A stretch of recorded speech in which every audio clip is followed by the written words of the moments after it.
बिस्मिल्लाहिर्रहमानिर्रहीम। So let's start guys. आज हमारा है डे नंबर 1 जेंगो में। डे नंबर 1 में हमने सबसे पहले देखते हैं इंट्रोडक्शन क्या है जेंगो का और उसको हम यूज़ क्यों करते हैं। Basically Django is a high level Python web framework that encourages rapid development and clean programmatic design. ये जेंगो का ही एक हाई लेवल वेब फ्रेमवर्क है जिसमें हम वेबसाइट्स वगैरह को क्रिएट करते हैं और ये बहुत ज़्यादा रैपिड डेवलपमेंट करता है, बहुत जल्दी डेवलपमेंट करके देता है और क्लीन मतलब डिज़ाइन बहुत अट्रैक्टिव सा और क्लीन सा बना के देता है। Here are some reason why Django is widely use. यहाँ पे कुछ रीजन है जिसकी वजह से जेंगो को हम काफ़ी ज़्यादा वाइडली यूज़ करते हैं। बेसिक इसकी रीज़न पहली ये है कि बिल्डिंग फीचर्स होते हैं। जेंगो के अंदर फीचर्स बिल्डिंग होते हैं, हमें इनमें एक्सेप्शनल फीचर्स ऐड नहीं करने पड़ते। For example Django includes a wide range of building features like O R M कहते हैं ऑब्जेक्ट रिलेशनल मैपिंग को, एंड एडमिन इंटरफेस। इसमें एडमिन का इंटरफेस भी आपको बना बनाया मिलता है, ओआरएम भी आपको बिल्डिंग मिलता है, एंड फॉर्म हैंडलिंग भी इसमें मिलती है which make it easier to create complex data driven applications, जो आपको कॉम्प्लेक्स वेबसाइट्स बनाने में हेल्प करता है। सिक्योरिटी पर्पज इसके बहुत ज़्यादा हाई है। Django help development avoid common security issues.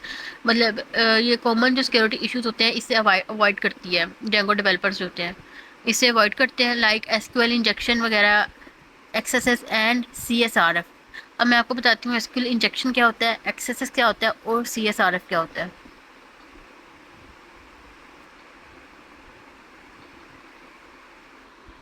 हाँ जी, सबसे पहले एसक्यूएल इंजेक्शन।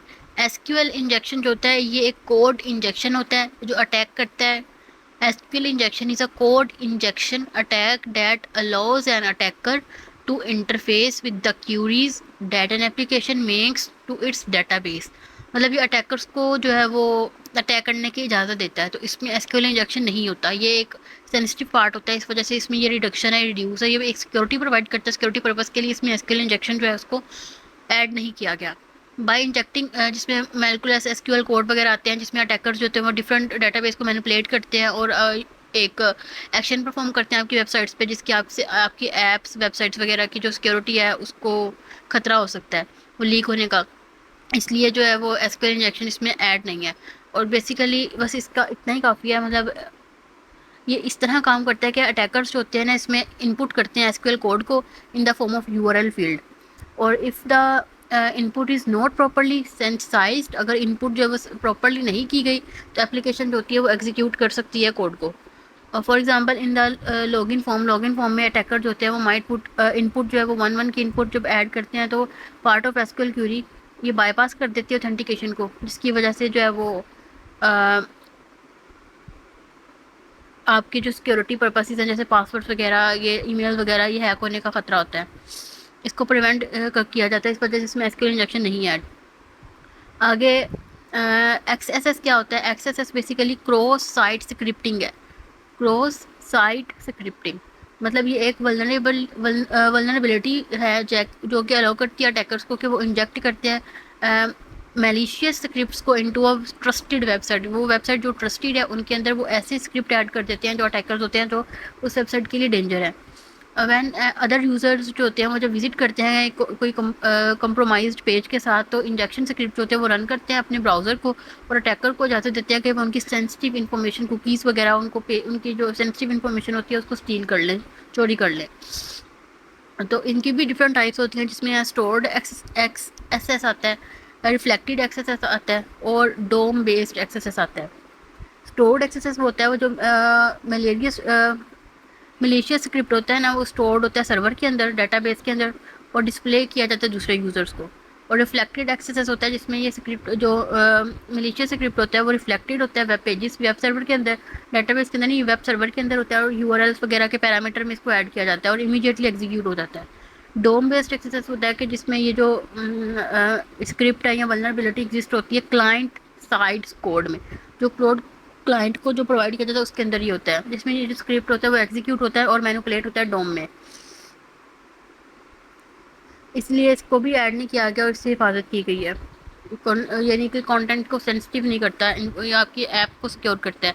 उसके बाद आता है हमारे पास CSRF कहते हैं cross site request forgery. मतलब cross site request forgery ये अटैक करता है where an attacker tricks to user into perform actions on a web application without their consent। मतलब उनकी परमिशन के बगैर ही जो ऑथेंटिकेशन होती है उसकी ऑथर या एडमिन की परमिशन के बगैर ही उनकी वेबसाइट या ऐप पे वो अटैक करता है। और अटैकर जो होता है यूजुअली इसमें रिक्वेस्ट को सेंड करते हैं वेबसाइट के अंदर यूज़र ऑथेंटिकेशन में, जिसमें बैंकिंग वेबसाइट्स आ जाती हैं और डिफरेंट इनेबलिंग ईमेल इमेजेस और हिडन इन्फॉर्मेशन पहले से ही होती है। इमेज की फॉर्म में आपको कह देता है कि इस यूआरएल को क्लिक करें और यहाँ पे आप इन्फॉर्मेशन दे तो आपका ये चीज़ें हो जाएंगी, बट वो आपका डाटा जो है सारा के सारा लीक आउट हो जाता है। अगर यूज़र जो होता है वो लॉगिन करता है अपने बैंक अकाउंट से तो उसका सारी का सारा बैंक अकाउंट जो है वो खाली हो जाता है। अटैकर्स होते हैं इनके पास कोई एक्सेस नहीं होती कि वो यूज़र के क्रेडिटियर्स को जो है वो एक्सेस कर सके, इसीलिए वो इस तरह के सेंसिटिव जो एक डाटा पेज वगैरह क्रिएट करके उनको सेंड करते हैं। अगर वो अपने ईमेल के थ्रू उसको क्लिक कर देते हैं तो उनका डाटा सारा हैक हो जाता है।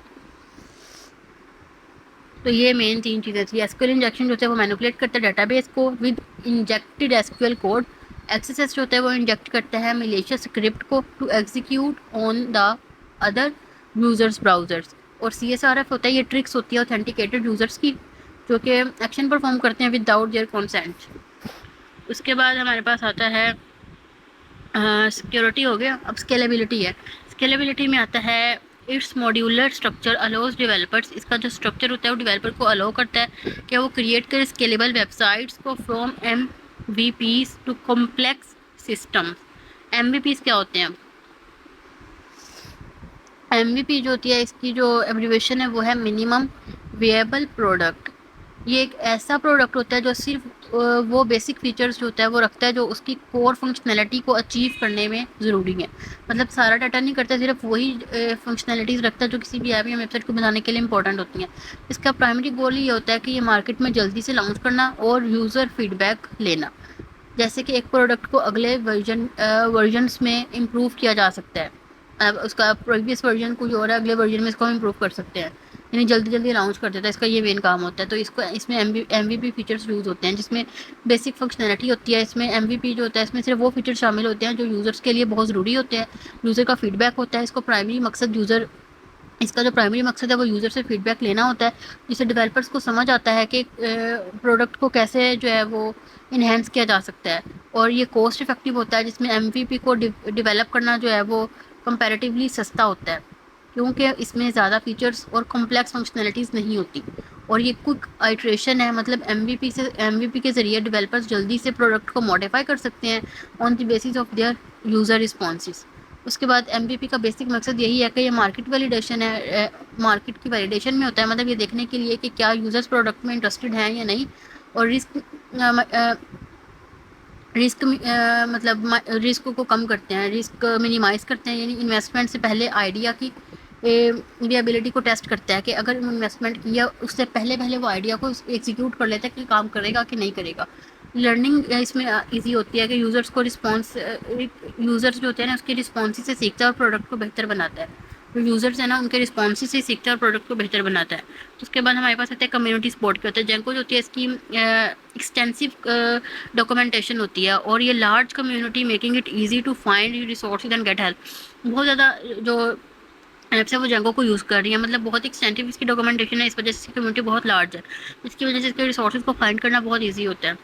अब हमारा सेकंड स्टेप आता है कि इंस्टॉलेशन जेंको को इंस्टॉल कैसे किया जाता है।